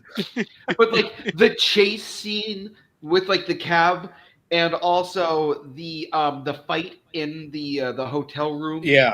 Like you get like a sense of the scale and like the action is well paced and like it's really great. And then that airport scene happens and you're like, what the fuck has just happened? I thought the airport scene was the one thing I could follow. They're walking down one way, they walk the other way, they get behind them, they stab, they shoot, and the guy takes his life because he doesn't want to hear Jeff Goldblum talk about his wife. It was hard to follow. The shootout itself. They were just killing them. Okay, Jesus. I mean, it's like a Guy Ritchie shootout. Okay, everybody came together, they shot each other, and the heroes lived. That's it. There we go. That's pretty much it. There you go. Does that help? Okay, I'm not going to tie. This guy is not the greatest editor in the world. I literally looked at the movies he's done. He's done Hot Rod, Wayne's World, Home Alone 3, Trading Places, Richie Rich. Okay, Son of the Mask, we're good. Wow. Like, this guy's not great. Some of those are. Of that, and one of the little moments I like also like post airport scene of the shootout is the FBI agent who's just like, I don't know who you guys are, I don't know what we're doing here. I'm taking some of this money. What are you going to do about it? And then like it's just like, what a line! Good luck telling. What are you going to do? Tell someone? Like, it's like, I'm taking You're some right. of this. Fuck me. I don't know. Yeah. You're only going to take $40,000. Seems a little cheap to me, but whatever. Sure.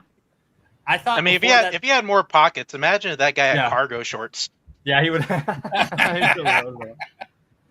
One of my problems and weird things about there's weird good and weird bad with this movie. And so one of the weird bad to me, it felt very like pro old, rich, creepy, ugly old guy with hot, beautiful 20-year-olds, and like it didn't comment on it as that's a bad thing. Like it actually prevented like her friend who died horribly was like with that older guy, and like nothing happened. She was supposed to be with Pfeiffer was exes or a mistress with Farnsworth, but Farnsworth was like this sweet older man who took care of her, and it was just his wife who was a complete bitch, you know, like it was just like it was. I've never seen that before. Where it's just like, hey, the creepy old guy with the hot young is like portrayed as like okay people, you know. So it's just like I'm like, Landis, what are you doing? Like, yeah, you're right, Jacoby. Fuck that wife. She was a total bitch. Let his mistress come back whenever the fuck she wants. What are you doing? No. Did you know that Jack Nicholson was originally offered the role? Like Landis wanted Nicholson for it, and then when Nicholson said no to it, they were thinking of Gene Hackman for it, but like at that time they like didn't think that would work. So then Goldblum was like came in before, but in my opinion, it doesn't work without Goldblum. Jacoby, older guy, get younger woman. That would have been the worst movie ever if Nicholson poked out 80s Nicholson in this movie. Yeah. I don't know. I could see Nicholson. I can't see Hackman at all. I don't know what they were thinking. I don't know what they were thinking with Gene Jack Hackman. Nicholson would have been literally able. He'd be in the back of that fucking limo and been able to convince them to let him go. Like Nicholson's got so much fucking charisma that they'd be like. Can you imagine the scene where Nicholson is like talking to the gunman at the airport and being like, "Why is my wife cheating on me?" You want answers?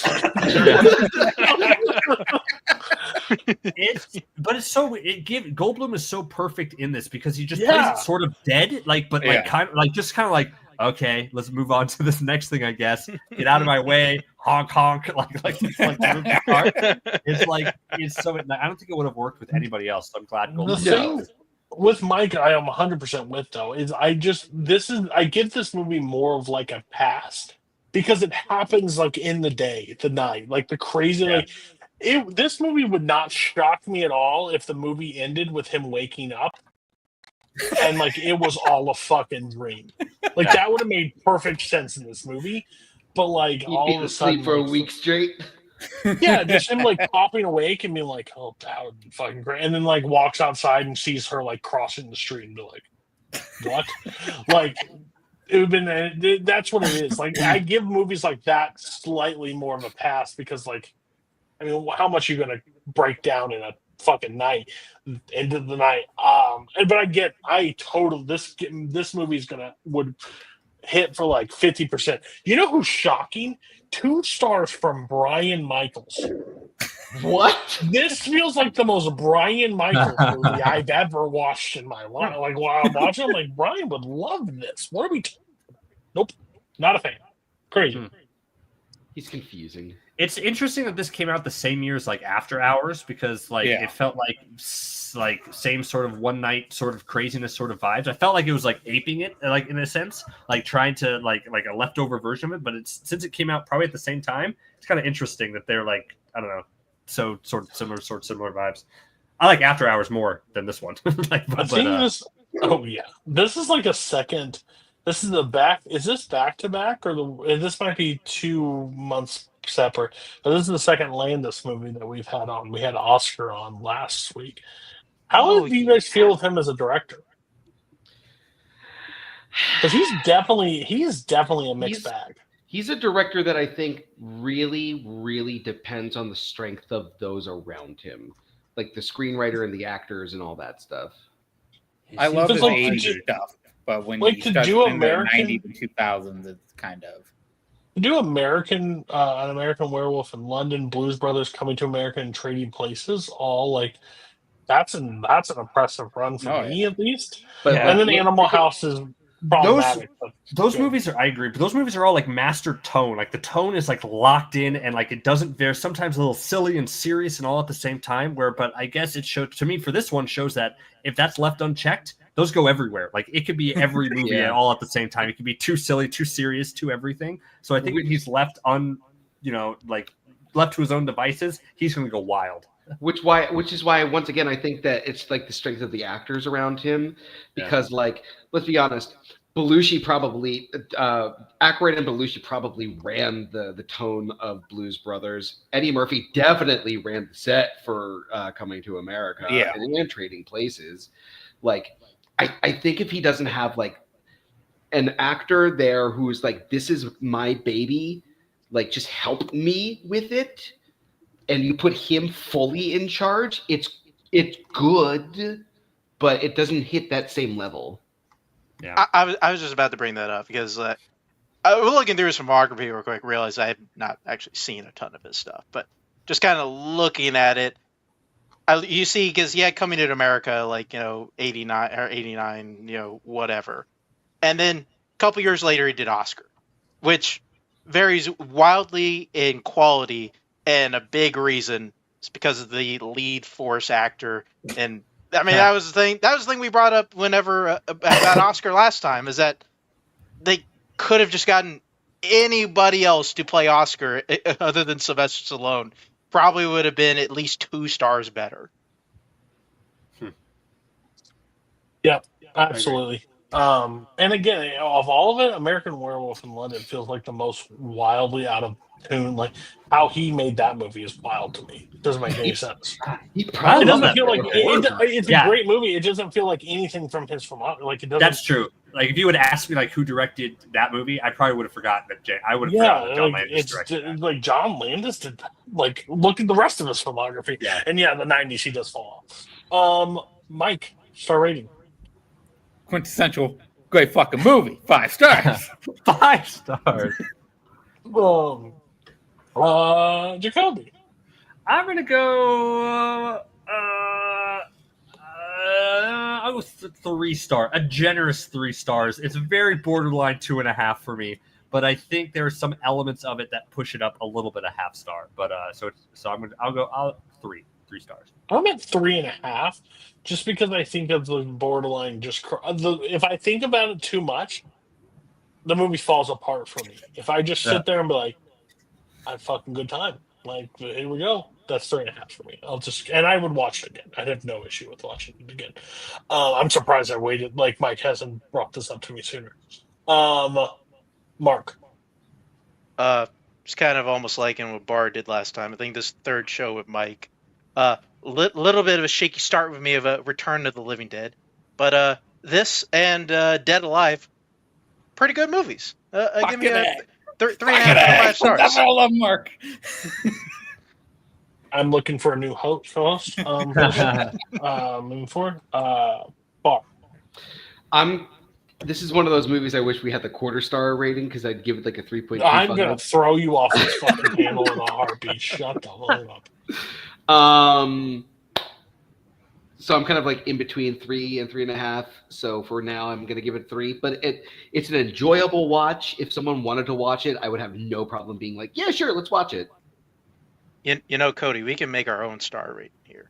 Like we don't have to do Letterboxd. No, we can we do whatever we cannot. want. Actually, nope. We can. That's weird that he said that. We cannot do that. Dang it! I was hoping to find the message between me and Bar before we got off for him dropping it a half star for falling asleep. But It didn't happen that way. It did happen that way. That's the show. Again, tomorrow night. Well, this is just an update. If you received a message from Payson Johnson about a certain event happening tomorrow before this, we're doing a tournament, team tournament, make sure you pay attention to that. Right directly after that, we are doing Cody's Hot Takes. Basically, how I feel like if you ever watch a talk show where the first guest comes on and then that person joins the panel and like joins the conversation, that's kind of the environment I want to feel. And I have an eject button, so if you piss me off or you annoy me too much, gone. Kicked from the call. But it's gonna be a lot of fun. I just want to talk about movies and just want to talk about hot takes. And again, the 2 leading up to it, silent films aren't films, and what was my other one? Color. There's on color makes a movie at least go up by half a star. So that's a great thing you can watch out. Yeah. So see you tomorrow. Thank you all for being on. This is by far the best like roundtable we've had in a really long time. You guys, the conversation, everything about it was really great. So can't wait to have you all on again. We will see you next month.